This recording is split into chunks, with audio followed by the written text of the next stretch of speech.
আমাদের দেশে কার্যকর গণতন্ত্র প্রতিষ্ঠার লড়াইটা একদিনে শুরু হয়নি। আর এই দীর্ঘ পথ চলার কেন্দ্রবিন্দুতে সবসময় দাঁড়িয়েছিলেন একজন নারী, বেগম খালেদা জিয়া।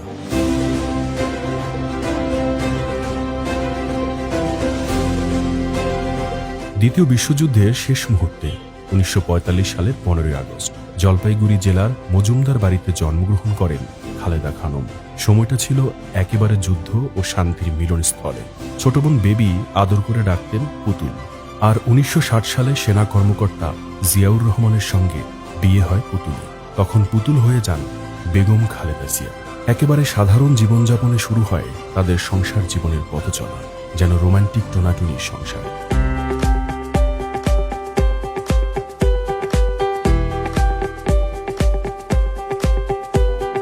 উনিশশো ৭১ সালের ২৫শে মার্চের কালো রাতে যখন মেজর জিয়া স্বাধীনতার ঘোষণা দিয়ে রণাঙ্গনের পথে ঘর ছাড়লেন, তখন দুই শিশু সন্তানকে নিয়ে একা হয়ে গেলেন বেগম জিয়া।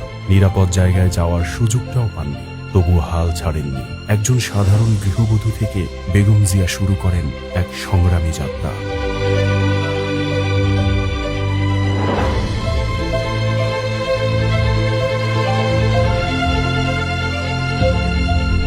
পাকিস্তানি বাহিনীর মোস্ট ওয়ান্টেড মেজর জিয়ার ওয়াইফ হিসেবে নজর এড়াতে চট্টগ্রাম থেকে নদী, কাদা, মাটি পার হয়ে ঢাকা পৌঁছান।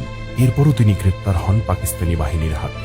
স্বাধীনতার সময় থেকে ১৯৭৫ সালের নভেম্বর পর্যন্ত নানান ঘাত প্রতিঘাত পেরিয়ে সামনে এগিয়ে গেছেন। অবশেষে সিপাহী জনতার বিপ্লবে ক্ষমতায় আসেন জিয়াউর রহমান। বাংলাদেশের প্রথম ফার্স্ট লেডি হন বেগম জিয়া। প্রতিষ্ঠিত হয় বাংলাদেশ জাতীয়তাবাদী দল বিএনপি।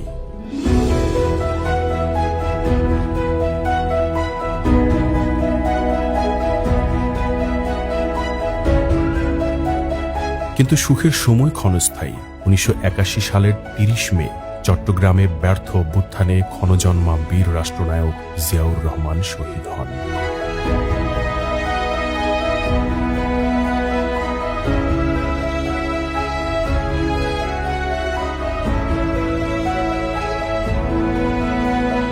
দেশের ভেতরে তখন এক অসহনীয় অস্থিরতা, দলের ভেতরে বাইরে ষড়যন্ত্র। পদাধিকার বলে রাষ্ট্র ও বিএনপির দায়িত্ব নিলেন বিচারপতি সত্তার, কিন্তু চতুর্মুখী ষড়যন্ত্রে পরিস্থিতি সামাল দিতে হিমশিম খাচ্ছিলেন বয়স্ক সত্তার। শেষ পর্যন্ত ১৯৮২ সালের ৩ জানুয়ারি ৫ টাকার ফর্ম পূরণ করে বেগম জিয়া সাধারণ সদস্য হিসেবে রাজনীতিতে এলেন।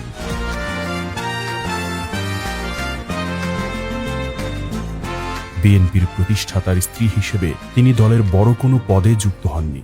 ভাবুন তো কতটা নির্লোভ, মহৎ ও উদার চিন্তাশক্তি ধারণ করেন বেগম জিয়া। সাধারণ সদস্য হয়েই তিনি দলকে যেন নতুন প্রাণ দিলেন। পরবর্তীতে চেয়ারম্যান নির্বাচনের সময় সত্তার ও বেগম জিয়া দুজনেই প্রার্থী হলে তৈরি হয় এক বিব্রতকর পরিস্থিতি।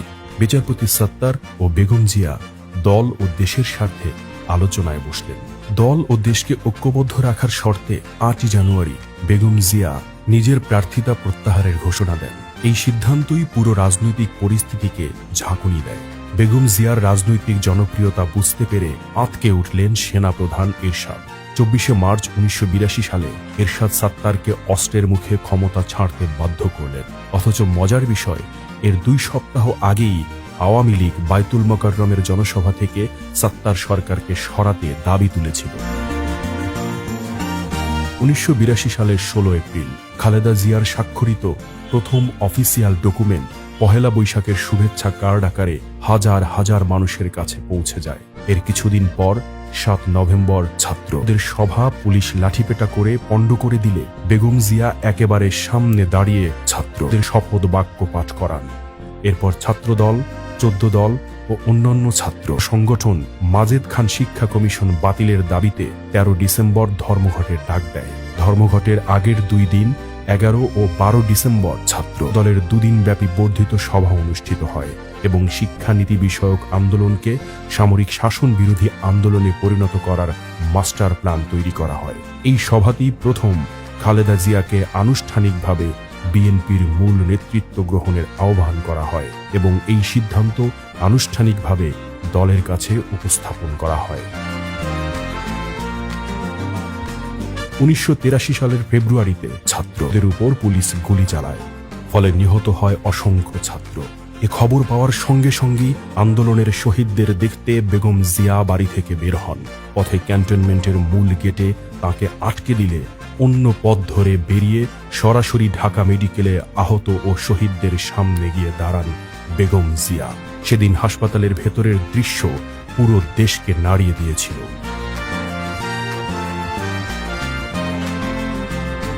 21 ফেব্রুয়ারি 1983 সালে বেগম জিয়ার ভাষণ স্বৈরাচার সরকারের মাথা ব্যথার কারণ হয়ে দাঁড়ায়।